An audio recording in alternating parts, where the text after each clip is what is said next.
बिस्मिल्लाहिर्रहमानिर्रहीम। अस्सलाम वालेकुम। थ्योरम है चेंज ऑफ वेरिएबल, यानी इसमें इंटीग्रेशन की जाएगी और इसमें वेरिएबल चेंज होगा। Suppose phi is strictly increasing continuous function.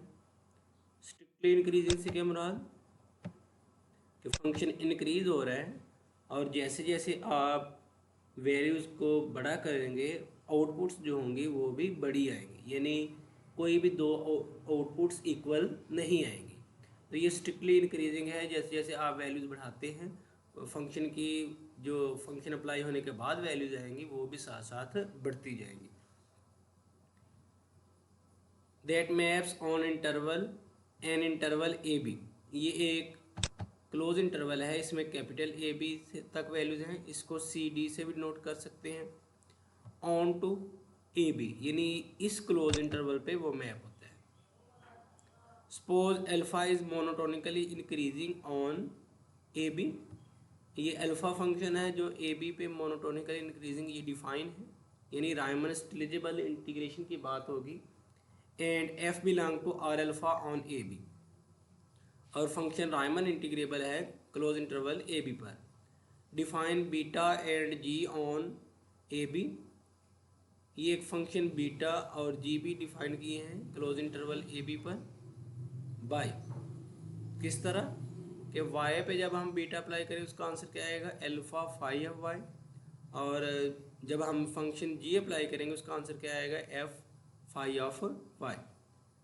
Then G belong to R beta, हमने शो करवाना है कि जी क्या है, ये रायमन इंटीग्रेबल है विद रिस्पेक्ट टू बीटा, यानी पहले एफ फंक्शन था वो with respect to alpha Riemann integrable था, हमने वेरिएबल चेंज किया, फंक्शन भी चेंज होगा, यानी अगर हम एक्स की बजाय थीटा पुट कर देंगे तो थीटा में कोई फंक्शन आ जाएगा उसका नाम जी है, और वो क्या है, वो फिर थीटा के रिस्पेक्ट इंटीग्रेबल हो जाएगा।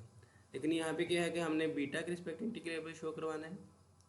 और लिमिट्स भी जब हम ये वेरिएबल चेंज करते हैं लिमिट्स भी चेंज होंगी। लिमिट्स क्या आएंगी, A to B G D beta is equal to integral A to B F D alpha.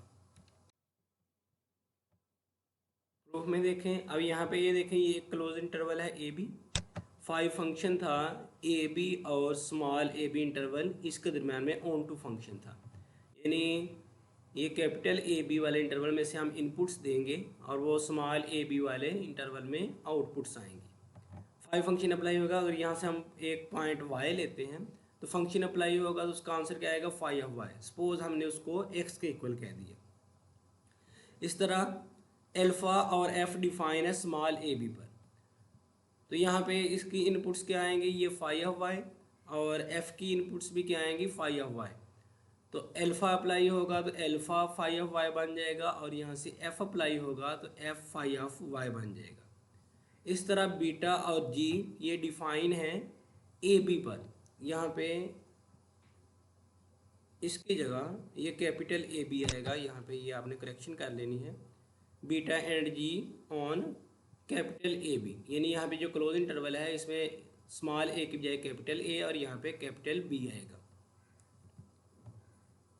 जब बीटा फंक्शन अप्लाई करेंगे इसका आंसर क्या आएगा, बीटा ऑफ वाई, और जब जी फंक्शन अप्लाई करेंगे इसका आंसर क्या आएगा, जी ऑफ वाई। अब इसकी वैल्यू, ये वन वन फंक्शन है, यानी हर एक पॉइंट पे ए की वैल्यू आएगी और फिर आगे अल्फ़ा और एफ उन्हीं वैल्यूज़ पे अप्लाई हो जाएगा, और यहाँ से भी हम वही इनपुट दे रहे हैं, तो इसका मतलब इन दोनों के आंसर क्या आएंगे, सेम आएंगे। यानी जब हम वाई पे डायरेक्ट बीटा फंक्शन अप्लाई करें बीटा ऑफ वाई आएगा, एक बार हम फाई अप्लाई करेंगे फाई ऑफ वाई, फिर आगे अल्फ़ा अप्लाई करेंगे अल्फ़ा फाई ऑफ वाई बनेगा, तो बीटा ऑफ वाई की वैल्यू क्या आएगी, अल्फ़ा फाई ऑफ वाई। इस तरह जी ऑफ वाई की वैल्यू क्या आएगी, F phi of Y.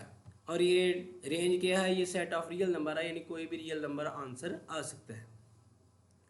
Since phi strictly increasing and continuous, so phi is one one. जैसे मैंने पहले बताया स्ट्रिक्टली इंक्रीजिंग से क्या मुराद है, जैसे ये देखिए, ये इस पे है ना ए बी, ये इंटरवल है, सबसे छोटी वैल्यू है ए और सबसे बड़ी वैल्यू है बी। यहाँ से जब हम वैल्यूज़ इनपुट्स देना शुरू करेंगे, यानी ए से स्टार्ट करेंगे, तो जैसे जैसे हम इनपुट्स की वैल्यूज़ बढ़ाएंगे आउटपुट्स की वैल्यूज़ भी उसी हिसाब से बढ़ती जाएंगी, यानी कोई भी दो वैल्यूज़ इक्वल नहीं आएंगी। ये स्ट्रिक्टली इंक्रीजिंग की डेफिनेशन होती है।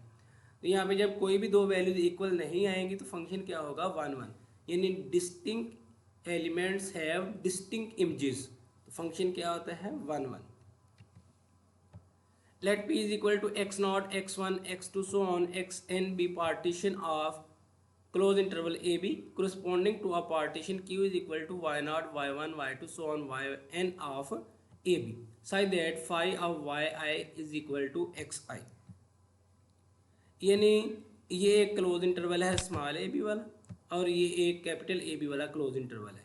हमने इसकी पार्टीशन की x not x1 x2 x3 x4 so on इसके करस्पॉन्डिंग की है। यानी पहले इसकी पार्टीशन की होगी किस तरह, उसका नाम हमने क्यू से लिखा है, इसमें y एलिमेंट से डिनोट कर रहे हैं y not y1 y2 y3 so on.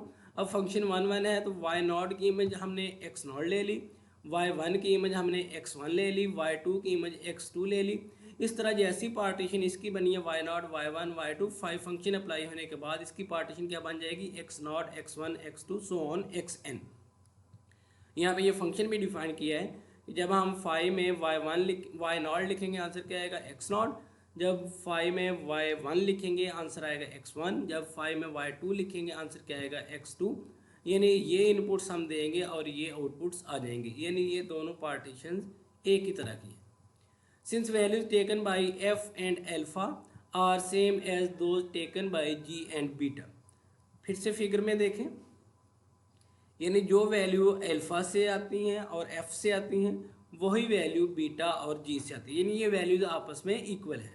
इसका मतलब जब हम लोअर सम और यहाँ से ये पार्टीशन भी आपस में सेम थी तो यहाँ से जब हम लोअर और अपर सम कैलकुलेट करेंगे वो क्या आएगा, वो भी सेम आएगा।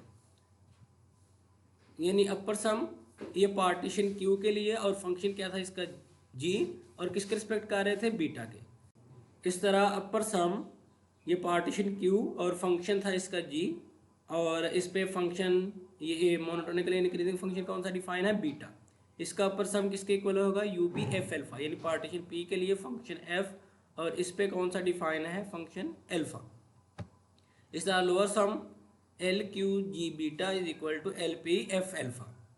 अब हम इन दोनों का डिफरेंस लेंगे, यानी हमने g को शो करवाना था ये रायमन इंटीग्रेबल है विद रिस्पेक्ट टू बीटा, तो हम Cauchy criterion for integration show करेंगे। तो यहाँ पे इन दोनों को माइनस करेंगे, U Q G beta minus L Q G beta is equal to U P F alpha minus L P F alpha less than epsilon. क्योंकि हमें गिवन है कि फंक्शन f क्या है वो रायमन इंटीग्रेबल है। जब फंक्शन रायमन इंटीग्रेबल हो तो Kashi criterion for integration hold करता है।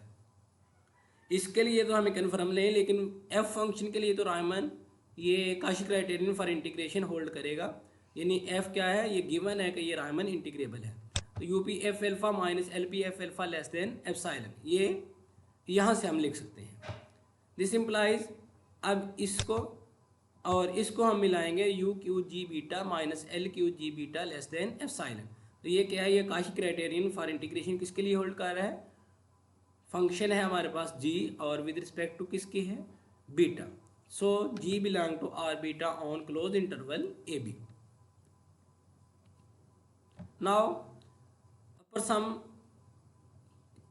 You Q G beta is equal to U P F alpha, ये इक्वल लिए थे हमने।